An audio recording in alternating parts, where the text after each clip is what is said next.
देवरिया सांसद का हुआ भव्य स्वागत। आगमन चंदौसी। भारतीय जनता पार्टी के पूर्व प्रदेश अध्यक्ष व सांसद डॉक्टर रमापति राम त्रिपाठी के बुधवार को सार आगमन पर भाजपाइयों ने जोरदार स्वागत किया। इस दौरान नगर से सटे गांव देवरखेड़ा स्थित एक बैंक्वेट हॉल में आयोजित स्वागत समारोह को मुख्य अतिथि में संबोधित किया। स्वागत समारोह में मुख्य अतिथि डॉक्टर रमापति राम त्रिपाठी सांसद का फूल मालाओं से और स्मृति चिन्ह देकर भेंट कर उनका स्वागत किया। इस दौरान उन्होंने कार्यकर्ताओं से आगामी लोकसभा चुनाव की तैयारियों को लेकर दिशा निर्देश देते हुए कहा कि कार्यकर्ता की ही पार्टी की रीढ़ होती है। कार्यकर्ताओं में एकजुट होकर चुनाव की तैयारियों को जुटने का आह्वान किया। सरफराज अंसारी, ब्यूरो चीफ, संचार 24 न्यूज, संभल। बने रहे संचार 24 न्यूज पर अगली खबर के लिए। मोदी जी के नेतृत्व में आप भारत देश को किस ओर ले जा रहे हैं? देखिए, मैं बहुत संक्षेप में अपनी बात कहना चाहूँगा और आपके ध्यान में लाना चाहूँगा कि 2014 के पहले जब मोदी जी सत्ता में नहीं आए थे, 2014 के पहले भारत की तस्वीर विश्व में क्या थी? एक भ्रष्ट राष्ट्र की थी। घोटाले हो रहे थे, कमीशन लिए जाते थे। भारत की तस्वीर विश्व में एक विपन्न राष्ट्र की थी। हमारे प्रधानमंत्री कहीं जाते थे उस समय कटोरा लिए जाते थे, हाथ पसारे जाते थे।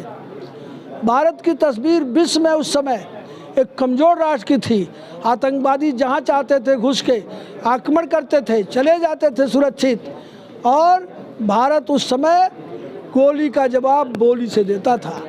लेकिन आज मैं बहुत ही सम्मान के साथ, गर्व के साथ कह सकता हूँ कि 14 से लेकर आज तक मोदी जी के शासन में भारत की छवि विश्व में एक श्रेष्ठ राष्ट्र की बनी है, एक संपन्न राष्ट्र की बनी है, और आज कमज़ोर नहीं शक्तिशाली राष्ट्र की बनी है। तो आज मोदी जी के नेतृत्व में भारत की तस्वीर बदली है और देश के गरीबों की तकदीर बदली है। देश के गरीब तो अभी भी महंगाई को लेकर रोना रो रहे हैं अपना। ये कुछ राजनीतिक दल इसको मुद्दा बनाना चाहते हैं। गरीब को मुफ्त भोजन मिल रहा है, गरीब को मुफ्त मकान मिला, शौचालय मिला, गैस का चूल्हा मिला, और गरीब इस काल को अपने लिए स्वर्णिम काल मान रहा है। और गरीब आज भारतीय जनता पार्टी का समर्थक भी है और भारतीय जनता पार्टी से अपने को संतुष्ट भी है, और भी उसकी जो आशाएं हैं वो भी भारतीय जनता पार्टी पूरी करेगी। गरीब का कहना है कि सरकार ने चूल्हा और सिलेंडर तो दिया, लेकिन गैस इतनी महंगी कर दी, हम ले नहीं। वो आप कह रहे हो, गरीब का ही नहीं कह रहा। गरीब तो खुश है, जय मोदी और भारत माता की जय बोल रहा है। सरकार का गड्ढा मुक्त सड़कें हैं, लेकिन चंदौसी में तो अभी भी गड्ढा युक्त सड़कें हैं। कोई चीज़ आज जो बनती है एक काल में फिर टूटती भी है। ये घर का भी परंपरा है। जो सड़कें आज के मान लीजिए 14 में बनी, वो आज कुछ टूट गएंगे फिर बन जाएंगी।